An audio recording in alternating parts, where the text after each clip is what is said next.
దివి పెళ్లి పందిరి వేసే భువి మల్లెపూవులు విరిసే పులిదిండి గ్రామానికి ఒక్కసారిగా పెళ్లి కళ వచ్చేసింది.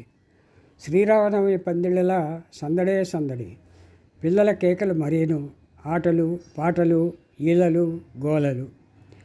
సాక్షి కోసం వచ్చిన దూర తాటాకలతో వేసిన గదుల గుమగుమలు, తడకల దడులు, భోజనశాలలు, తెల్ల ఇటుకలతో అంచులు కట్టి వేసిన దారులు, అలికి వేసిన ముగ్గులు, వాటి మధ్య కేకలు వేస్తూ పరుగులు తీసే బొద్దులాగుల గోచిపాతల పరికిణీల పిల్లలతో ఊరంతా కలకలలాడుతోంది. లావుపాటి కరెంటు తీగలకి కట్టిన ఎలక్ట్రిక్ బల్బులు ఊరంతా ఒక దెబ్బన వెలిగించే చిచ్చుబుడ్డి దీపాలు. కన్నుల పండగ అంటే పండగే. చీకటి కోసం ఎతికినా దొరకట్లేదురా. ఇవాళ సినిమా వేస్తారంట. సినిమా కాదహే, నాటకం అంట. మాపిటికి సినిమా ఇష్టాలు దిగుతారంట. కాదహే, సర్కస్ వస్తాదంట. ఇలా రకరకాల ఊహాగాన సభలు జరుగుతున్నాయి. రేవులో కూర్చుని విన్నాను. ఒకరోజు ఉదయం 10 గంటలకు నటులు, టెక్నీషియన్లు దిగారు. అప్పటికి అందులో ఎవ్వరూ సూపర్ స్టార్లు కాదు. నటులు కృష్ణ, విజయ నిర్మల, విజయలలిత, లక్ష్మి, భారతి, కనకదుర్గ, రాజబాబు, రామన్న పంతులు, రంగావధ్యుల సాక్షి రంగారావు, కొంగర జగ్గారావు, బొడ్డపాటి కృష్ణారావు, ఆనందమోహన్, బొందలపాటి శివరామకృష్ణయ్య, చలపతిరావు, భూషణ్ స్టిల్స్ కూడా వచ్చారు. విజయ నిర్మలతో వాళ్ళ అమ్మగారు శకుంతలాదేవి, విజయలలితతో వాళ్ళ అక్క విజయ, ఆమె 2 ఏళ్ల కూతురు, ఇప్పుడు తల్లి తెలంగాణ నాయకురాలు శ్రీమతి విజయశాంతి వచ్చారు. Cameraman PS Selvaraj, assistant Pachu, makeup Madhavarao, camera unit 10 మంది దిగారు. కెమెరా యూనిట్లో ఒక చిన్న జనరేటరు, పెద్ద పెద్ద లైట్లతో ఒక భారీ 75 kV జనరేటర్లు వచ్చాయి. 5 kV, 10 kV పవర్ గల ఆర్క్, బ్రూట్ లైట్లు వచ్చాయి. సాక్షి షూటింగ్ చాలా రోజులు రాత్రిళ్ళు కూడా జరిగింది. ఆర్కు, బ్లూట్ లైట్లు వెలిగించాల్సి వచ్చినప్పుడు సెల్వరాజు గారు ఆర్మాన్, ఆర్క్ లైట్లు ఆన్ చేయండి, బ్రూట్ ఆన్ అంటూ కేకలు వేసేవారు. అది విని విని అలవాటైన పిల్లలు షూటింగ్ అయిపోయిన చాలా రోజుల తర్వాత కూడా రాత్రివేళ ఆర్కాన్, బూటాన్ అని సందులో కేకలు వేస్తూ తిరిగేవారు. ఈ ఎపిసోడ్కు ఆర్కాన్, బూటాన్ అనే టైటిల్ పెట్టడానికి అది కథ. వంటవాళ్ళు ముగ్గురు 2 రోజుల ముందే వచ్చి గాడిపోయి వగైరాలు చూసుకున్నారు. షూటింగ్, వంటల విషయంలో చాలా జాగ్రత్తగా ఉండాలి. 5 రోజుల పెళ్లిలోనే ఆయాసాలు, అజీర్ణాలు, మందుల పీచులు చాలా ఉండేవి. అలాంటిది నెల్లాళ్ళు షూటింగ్ అంటే వంటలు చాలా జాగ్రత్తగా చేయాలి. నూనెలు జాస్తి పడకుండా చూడాలి. రుచులు మారుస్తూ బోరు కొట్టకుండా చూడాలి. అందుకని ఇలాంటి విషయాలలో అనుభవం గల మెడ్రాసు వంట వాళ్ళు సుబ్బయ్య అండ్ మణి ముఠాని తెచ్చాం. వాళ్ళు పెద్ద పెద్ద కంపెనీలకు పనిచేసేవాళ్ళు. అలాగే బాత్రూంల విషయం కూడా 6 బాత్రూంలు, 6 లెట్రిన్లు కట్టించాము. పెద్ద పెద్ద తారు డ్రమ్ములతో వేడి నీళ్లు కాచి అందించడానికి 2 మనుషులు, క్లోరిన్ చల్లుతూ ఎప్పటికప్పుడు మరుగుదొడ్లు శుభ్రంగా ఉంచడానికి 2 మనుషులు. బసలు కూడా నెల్లాళ్ల మకాం దృష్టిలో పెట్టుకుని చేశాం. రాజుగారి డాబా ఇంట్లో కృష్ణ, విజయ నిర్మల, విజయలలితకు పక్కా గదులు అమర్చాం. మిగతా వారికి తడకలతో డార్మెటరీలు, 2కి 4కి చొప్పున గదులు కేటాయించాం. కెమెరామన్ బస కోసం పీడబ్ల్యూడీ వారి హౌస్ బోర్డులు తెప్పించాడు సీతారాముడు. అవి కాలువ మీద తేలి ఉండే చక్కని ఇళ్ళు. ఒక బెడ్రూము, డ్రాయింగ్ రూము, బాత్రూము, వంటిల్లు ఉంటాయి. పూర్వం ఆఫీసర్లు, దొరలు గోదావరి మీద పంటకాలువల ఇన్స్పెక్షన్ పనులకి ఈ హౌస్ బోట్లు వాడుకునేవాడు. మూగ మనుషులు తీసినప్పుడు గోదావరి మధ్య లంకల్లో సావిత్రి, నాగేశ్వరరావులు బస చేసినప్పుడు ఇలాంటి బోట్లని తెచ్చాము. ప్రేక్షకుల తాకిడి లేకుండా గోదావరి మధ్యన లంగరేసేవాళ్ళం. ఈ బోట్లు చూసి సావిత్రి, నాగేశ్వరరావులు థ్రిల్ ఆశ్చర్యపడి లేచారు. లేవగానే కాఫీలు తాగారు.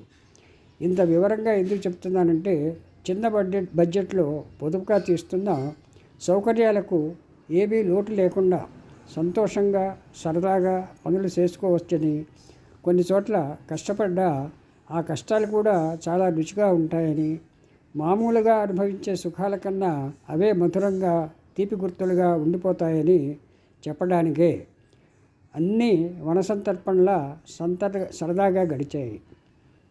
హీరోయిన్ విజయనిర్మల అమ్మగారు శకుంతలాదేవి గారు అరమరిక, అంతస్తు, హోదాలు పెట్టుకోకుండా ఆ పల్లెటూరి వంటింట్లోకి వచ్చారు. అన్నీ చూశారు. శుభ్రత గురించి హెచ్చరించారు. తర్వాత అక్కడి వారితో కలిసిమెలిసి కబుర్లు చెప్తూ రోజు ఒక స్పెషల్ ఐటెం చేసి వడ్డించేవారు. 1-2 రోజులు లైట్ బాయ్స్ విదిరి దూరంగా ఉన్న వారిని ఆప్యాయంగా పలకరించి వారికి భోజనం వడ్డించేవారు. వారు అమ్మగారు అమ్మగారు అంటూ మురిసిపోయేవారు. నేను చివరి పంక్తిలో అన్నం తింటుంటే ఆమె కూడా నా పక్కన కూర్చుని వడ్డించేవారు, తినేవారు.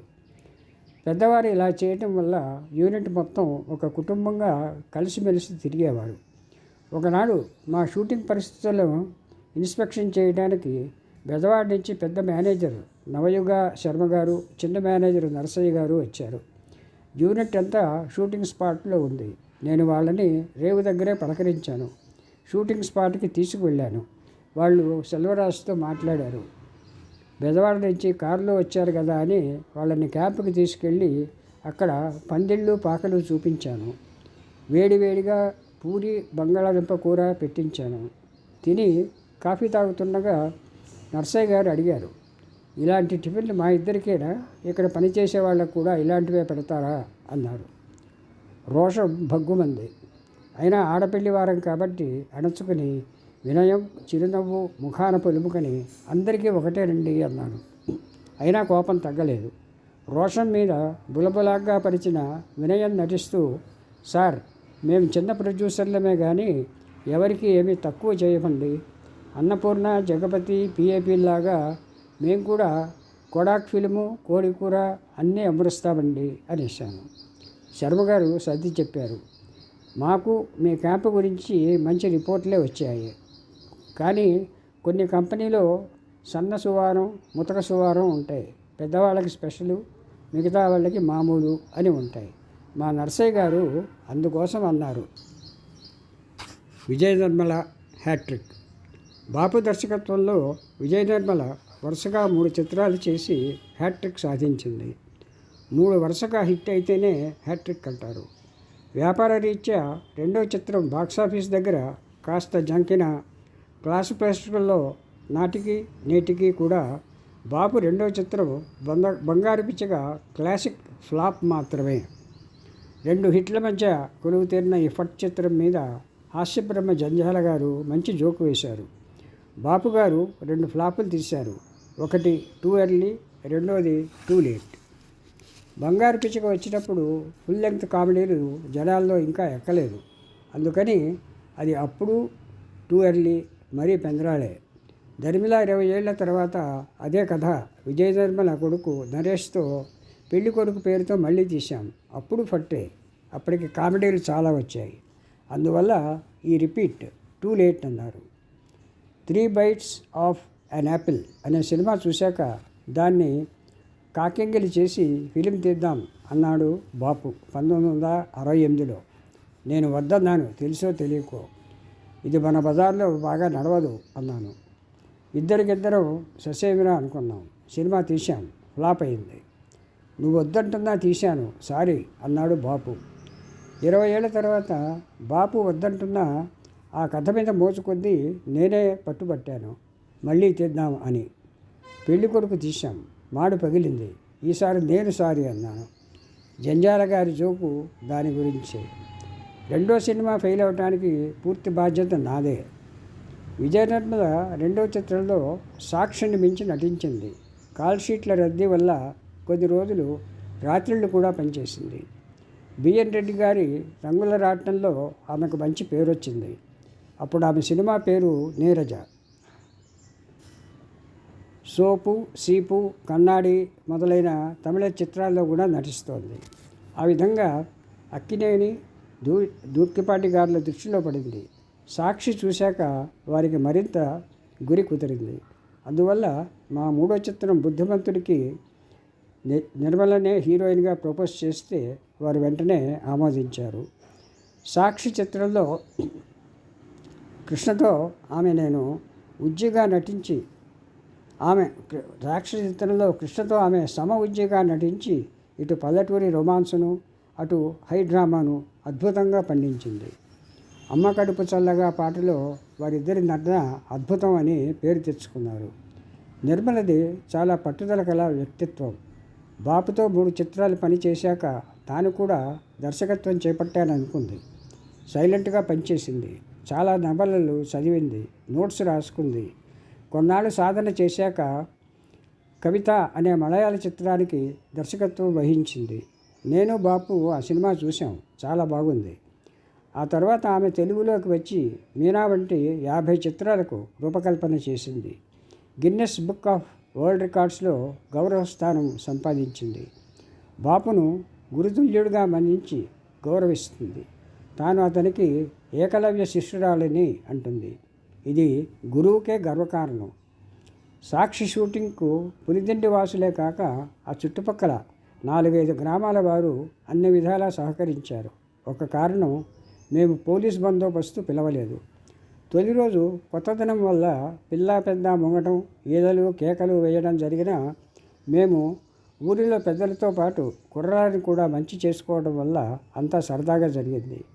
షూటింగ్ లొకేషన్ మారేటప్పుడు స్టాఫ్తో పాటు సామాన్యులు కూడా మోసేవారు, సాయం చేసేవారు.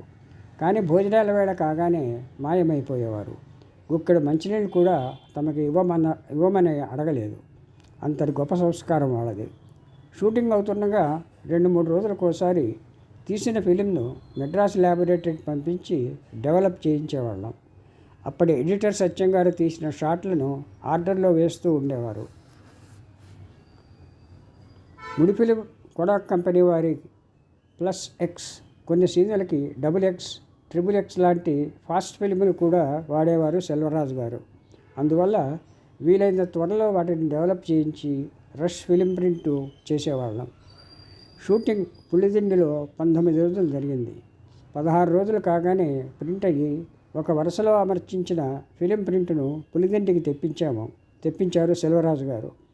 5-6 మైళ్ళ దూరంలో ఉన్న డేరా సినిమా హాల్కి తీసుకువెళ్ళి మేము తీసిన మొదటి సినిమా రష్ ప్రింట్ను సౌండ్ లేకుండా సైలెంట్ ప్రింట్ని చూసుకున్నాం. 12,000 ఉంది. షాట్లు అందంగా, స్వచ్ఛంగా, పులుగడిగిన ముత్యాల్లా కనిపించాయి. థ్రిల్ అయిపోయాం. అజ్ఞానం వల్ల, దూరదృష్టి బొత్తిగా లేనందువల్ల సౌండ్ ట్రాక్ 35mm ఫిలిం మీద కాక మా దగ్గర ఉన్న సౌండ్ టేప్ రికార్డర్ మీద రికార్డింగ్ చేశాము. ఆ సౌండ్ ట్రాక్ని ఒక వరుసలో పెట్టడం చాలా పెద్ద పని, టైం తీసుకునే పని. అది తెలియక గడుసుదారు అనుకుని మూర్ఖంగా ఆ పని చేశాము. ఆ తప్పుకు వెంటనే శిక్ష పడింది. బెదవాడ ఫోన్ చేసి మేనేజర్లు ఇద్దరిని పిలిచి టూరింగ్ టాకీస్లో 2 గంటల సైలెంట్ రష్ చూపించాము. ఒక మాట పలుకు సావాసాలు లేని ఆ రష్ శర్మగారికి, నరసయ్య గారికి చూపించాము. వాళ్ళు గంభీరంగా తల పంకించి వెళ్ళిపోయారు. మేము మిగతా 2 రోజులు షూటింగ్ చేసి షెడ్యూల్ ముగించి యూనిట్ను మెడ్రాస్ పంపించేశాము. బాపు, నేను, శేషగిరిరావు గారు, సురేష్ కుమార్ బెజవాడలో ఆగి నవైగా ఆఫీస్కి వెళ్ళాము హీరోల్లాగా. పెద్దలు దర్శనం కూడా ఇవ్వలేదు. చిన్న మేనేజర్ వచ్చి, మీ సినిమా మాకు నచ్చలేదు, మీరు వేరే ఏర్పాట్లు చూసుకోండి, 3 మాసాల్లో మా డబ్బు మాకు ఇచ్చేయాలి అని చెప్పారు. గుండెలు గుబేలమన్నాయి, కళ్ళు బయర్లు కమ్మాయి. సశేషం. మిగతా భాగం రేపు.